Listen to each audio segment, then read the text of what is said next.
Michel Bauwens. Michel Bauwens is here. Hello, can you hear me? Yeah. Yes, I can hear you very well. Michel in Belgium. The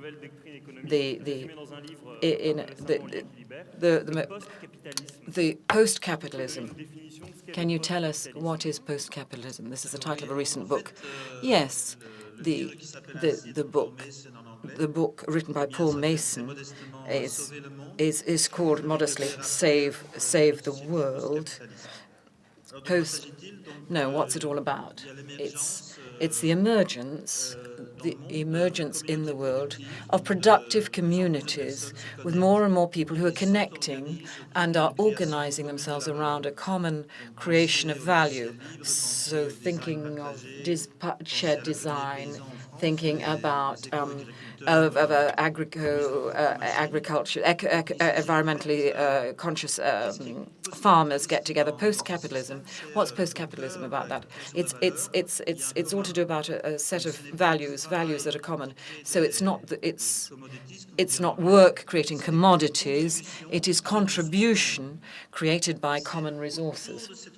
So it's with these common resources that a new economy is being created, and this in the United States.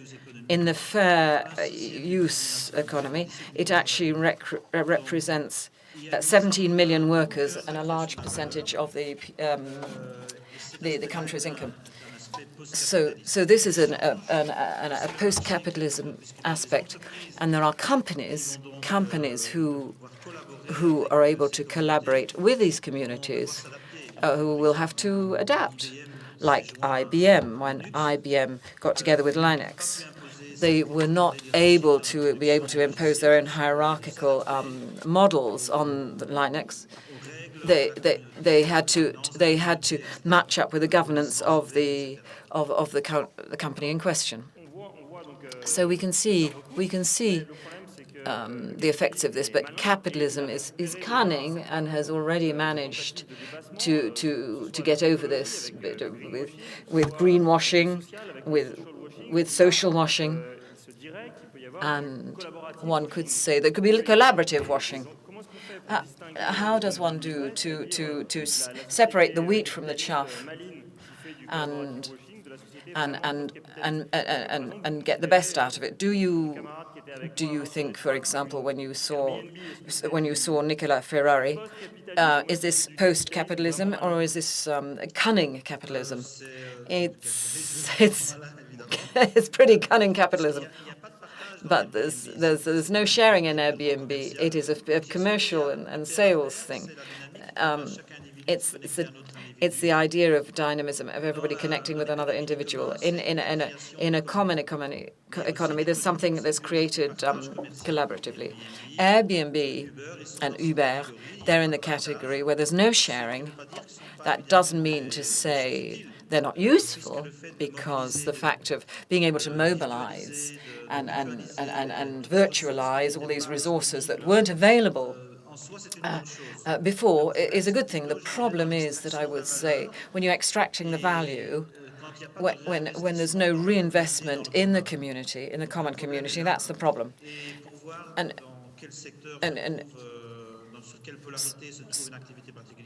it's important to look at the different sectors.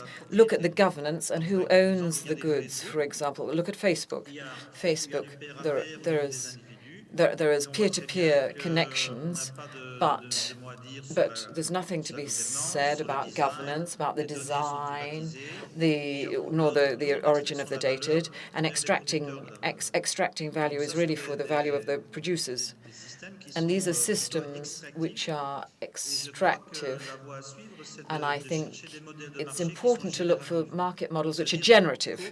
That means co-creating with the community a value. So for Facebook, I think that's very interesting, actually, because we can understand it. Most people understand the software. So you're socializing. So you're socializing some aspect of it and privatizing the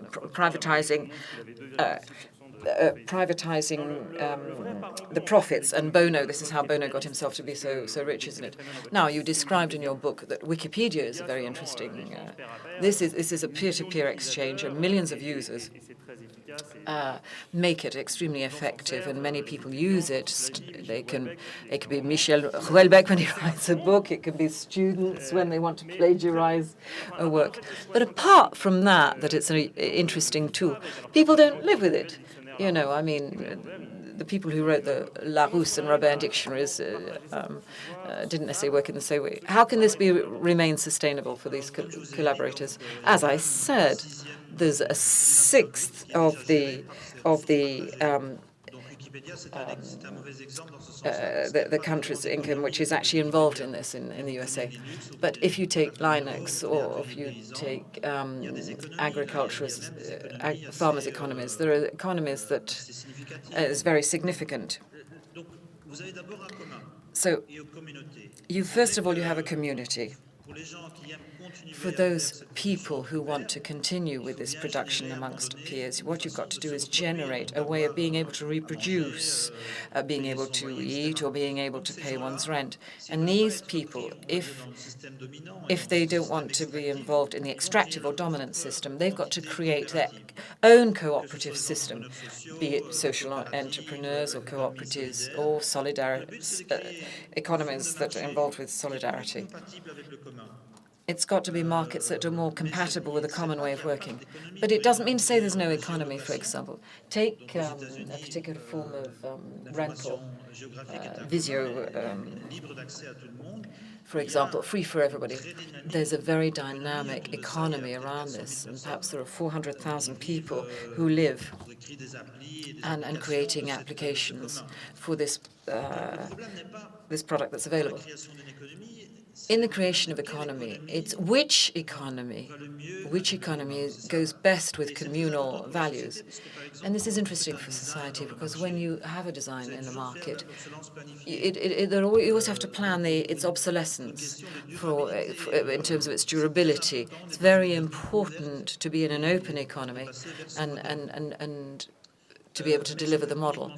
But it can only be done when there's no extraction, and there's not too much of an exaggerated extraction of the value, and there's investment in common values. Plenty of people do this.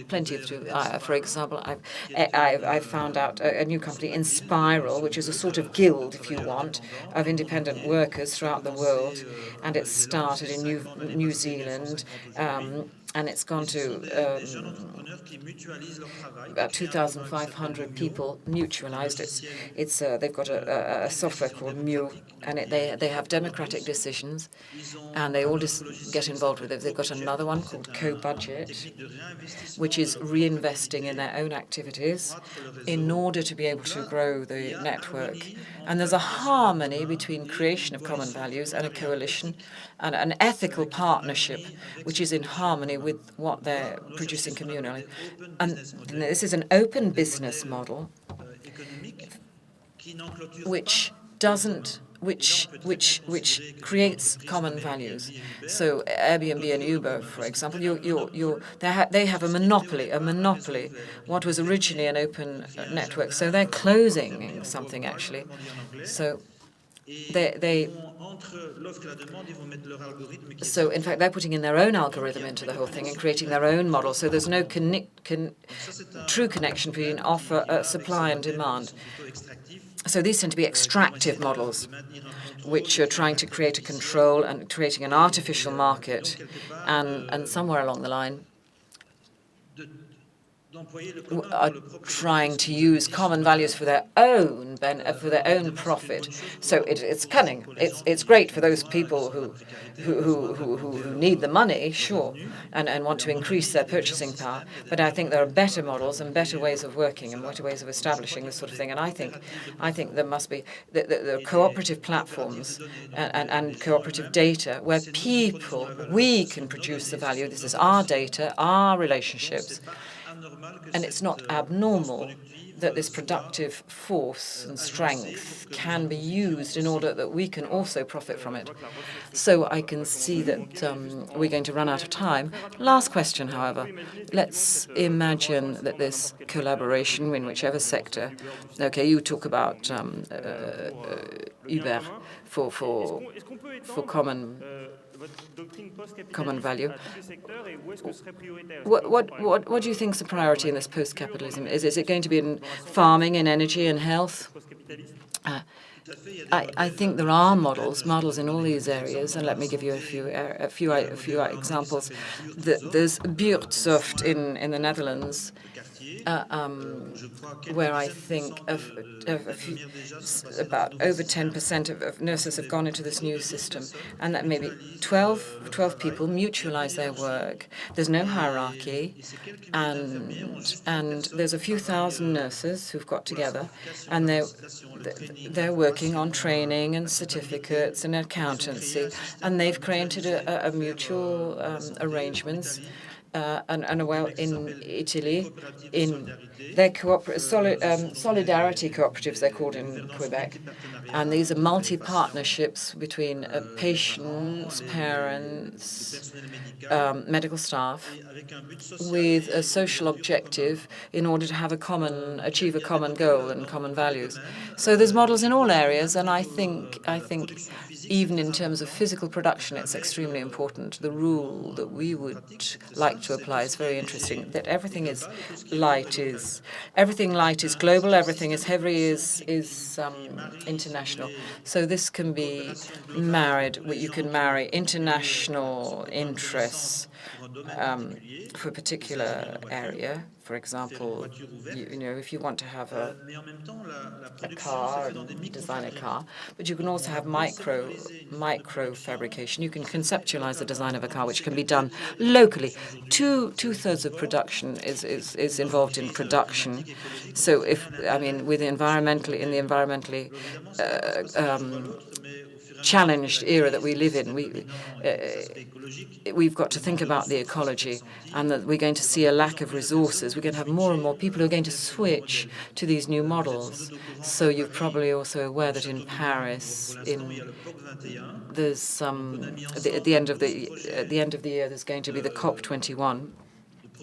And we're going to be talking about open and sustainable production in order to have circular economy. This is going to be presented at the climate conference at the end of the year, to talk about different methods of production which will reduce carbon emissions.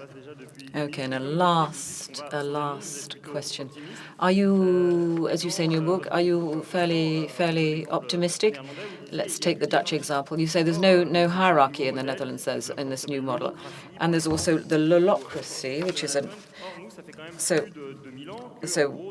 for the past 2,000 years. I mean, we like to have a boss over us. How do we change people's mindsets here? I think there's something new that's happening here, and with new mentalities. There's Edelman and another author who have shown that since 2007, people are losing confidence in the institutions, and there's a big cultural change, and this has already happened. There's a shift, and there's inventing corporations, which have shown as well that even in large businesses, that there are horizontal models that are being seen, and that with democratic educational methods and respect of people, and after the 1968 revolution, it's going to be much easier for people to adopt these measures rather than maybe our generations who are hostile to these measures. So I think there'll be a cultural change. There's a generation who's ready for these changes. So I'm afraid I have a red light flashing in front of me, so I must move on. Thank you very much, Michel. Thank you very much. So please read Michel's book.